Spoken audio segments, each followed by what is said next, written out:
At another occasion, a Muslim police community support officer, that's a kind of ancillary police officer, stopped two Christian preachers from handing out Bible extracts because they were in a, quote, Muslim area.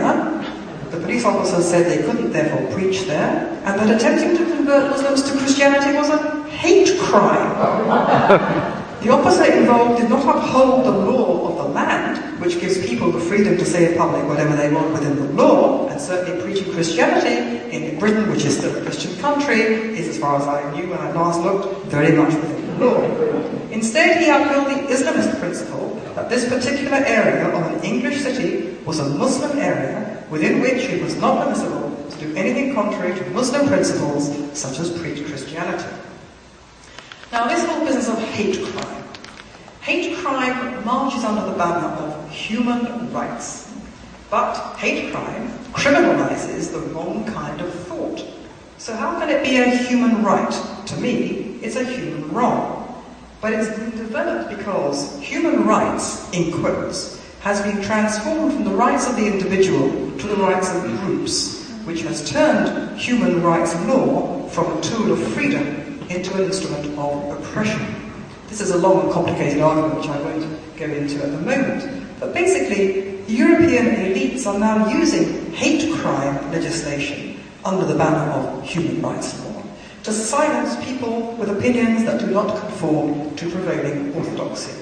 It favours minorities being treated differently.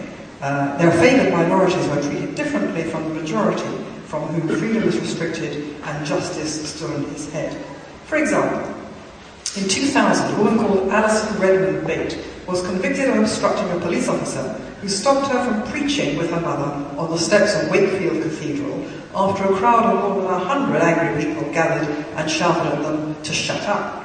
The previous year, she'd been found guilty of willful obstruction after allegedly unsettling the crowd by warning them not to turn their backs on God. Well, I can see how that's upsetting, but is that really a crime? Fortunately, this conviction was in fact overturned by one of our more robust justices, Lord Justice Sedley, who said when he allowed her appeal that free speech surely had to include, quote, the irritating, the contentious, the eccentric, the heretical, the unwelcome, and the provocative. Well, amen to all that, but that was small comfort to a man called George Staunton, a 78-year-old war veteran, who embellished posters he was putting up on the wall for the UK Independence Party, which opposes British membership of the EU, with the legends, "Don't forget the 1945 war," and "Free speech for England." He was arrested and charged with racially aggravated criminal damage, a case that was eventually dropped by the police, who nevertheless boasted of having launched a, quote, dramatic, painstaking, dawn till dusk surveillance operation against racist graffiti, which netted one 78-year-old man whose crime was to believe that Britain should be independent of Europe to uphold the liberties for which he had fought. In Britain last year, a law banning incitement to hatred on the grounds of sexual orientation was amended to include a free speech clause exempting from prosecution general discussion or criticism of homosexuality, a move which campaigners hailed as providing protection for comedians, them again, and those opposed to same-sex unions.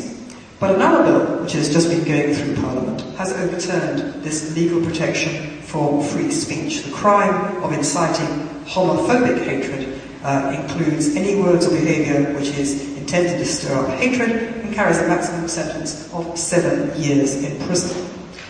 Now, these are just examples that I'm giving you to illustrate my point that far from expanding liberty, human rights law diminishes it. It's become a tool to enforce the power of minorities against the majority, and enforce, and this is the crucial point, enforce a narrative of unchallengeable virtue, even if it is actually a narrative of lies, by shutting the truth out of public discourse altogether. The point I'm making is that human rights law regards these things as unarguable.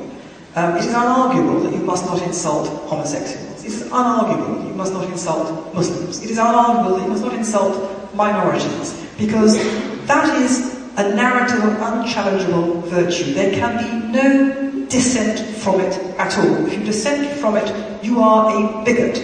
It doesn't benefit you to say, well, actually, my Christian faith means that I cannot agree to same-sex adoption. You're not allowed that freedom anymore in Britain. You are a bigot. It's a narrative of unchallengeable virtue. It is the one revealed truth. Racism, sexism, homophobia, Islamophobia. But not Judeophobia, not Israelophobia. Indeed, those phobias are, in London, in Britain, mandatory. I exaggerate slightly, but I'm a journalist. But now we have a situation where, in Britain, the big lies are being told about Israel, which lead to, on the streets, an eruption of prejudice, bigotry, bullying, and physical attack. We have an Orwellian situation where blood libels, and I use that phrase advisedly, which incite hatred, peddling the calumny of a cosmic conspiracy by Jews who hijack public policy and control the world, that discourse is entirely permitted, normal, no one turns a hair. But those who do turn a hair, those Jews who protest at this true hate speech, if they protest, that protest is deemed to be proof of the Jewish power to control public debate. How can this be? Well, it's because Jews fall foul of the prevailing Marxist definition of prejudice. Prejudice, under this definition, only applies to those with power. The powerless cannot be bigots, they cannot be racist, they cannot be prejudiced, because they're powerless. Only the powerful can be prejudiced, and the powerful can therefore never be victims. And since Jews are seen as controlling Western capitalism, they certainly can't be seen as victims, despite being victims of the bigotry of that very observation. But Muslims are powerless, they're the third world, and so they can claim to be victims of Islamophobia. Thus, lies are given precedence over truth, because, I put it to you, truth can never be prejudice. True prejudice inescapably involves lies. And although undoubtedly some people are truly prejudiced against Muslims, as people are against any strangers or other people or creeds, Islamophobia, I would suggest, is a myth.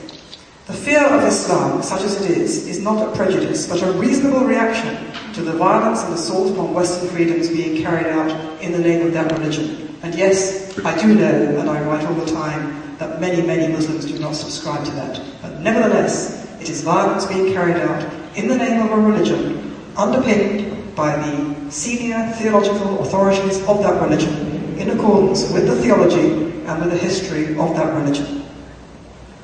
It's as absurd to say this is a phobia as it would have been to say resistance against Nazism was a phobia of Germans.